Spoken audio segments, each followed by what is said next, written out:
बातूनी इंसान शिकरपुर नाम के एक गांव में रंजीत नाम का एक महाजन रहा करता था। वो बहुत ज्यादा ब्याज वसूल किया करता था और लोगों को तंग किया करता था। अगर किसी को ब्याज देने में देर होता तो उन्हें वो खरी खोटी सुनाया करता था।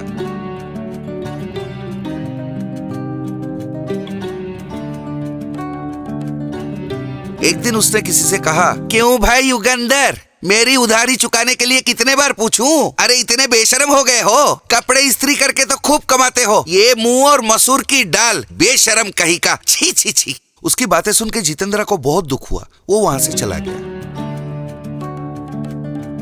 उसी गांव में सिकंदर नाम का एक छोटा किसान भी रहा करता था।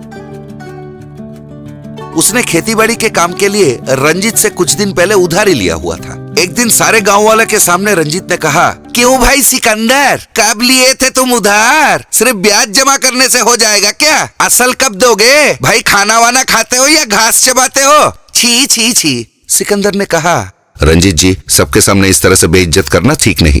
जल्दी ही आपकी उधारी चुका दूंगा। जरूरत पड़े तो मेरा खेत बेचकर ही सही, जरूर आपकी उधारी चुका दूंगा। रंजीत ने कहा, ऐसे तो कई बार बोल चुके हो। अरे गुस्सा तो नाक पे चढ़ा रहता है। अरे क्या बेचोगे क्या नहीं, उससे मेरे को क्या करना? एक माँ बाप के पैदावार हो तो मेरी उधारी चुका के दिखाओ। उसकी बातों से सिकंदर बहुत बेइज्जत महसूस किया। उसने सोचा किसी भी तरह इसकी उधारी चुकानी ही पड़ेगी।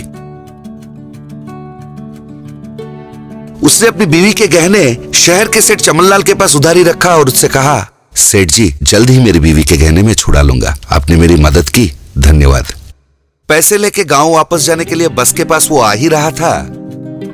वहां पर दो व्यक्ति बातचीत कर रहे थे।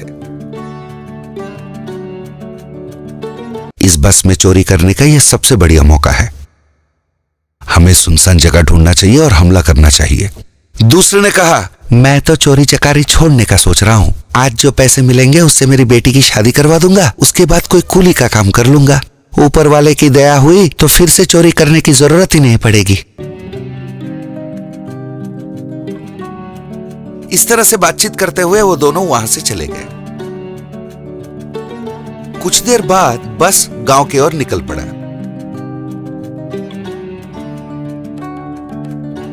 रंजीत ने देखा उसके बाजू में सिकंदर बैठा हुआ है तो उसने कहा, क्यों सिकंदर, काम से आए हुए थे क्या? अरे भाई बस के सारे लोग जरा सुनो तो, ये बहुत ही वाहियात इंसान है। इसने मुझसे उधारी ली, अब शहर में घूम रहा है और मजे लूट रहा है। अरे इस तरह की दरिंदर को कभी देखा है आपने?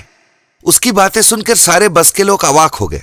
सिकंदर ने कहा, सेठ जी, आपके उधारी के काम से ही मैं इधर आया था। बस के सारे लोग देखिए, इनकी उधारी मैं अब भी इसी वक्त यहाँ चुका रहा हूँ। आप सब गवाह हैं। ये कहकर उसने पैसे रंजीत को दे दिए। पैसे मिलने से रंजीत बहुत आश्चर्यचकित हो गया।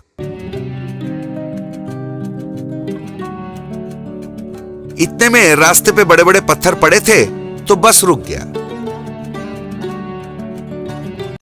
पेड़ के पीछे चोर लाठियां पकड़ के बस की तरफ दौड़ के आने लगे। उन्हें देखते ही ड्राइवर ने चिल्लाया, चोर चोर, सारे भाग जाओ भाग जाओ।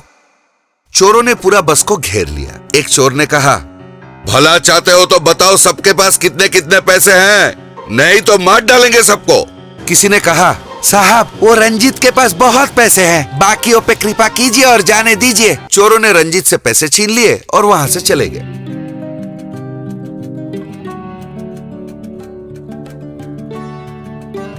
उसका उधारी भी चुकता हो गया था और किसी भली लड़की की शादी भी हो जाएगी। ये बात सोचकर सिकंदर बहुत खुश हुआ। तो बच्चों, बातूनीपन बहुत बुरी आदत है। उस पर जितना नियंत्रण किया जा सके उतना ही अच्छा। अच्छी लगी कहानी?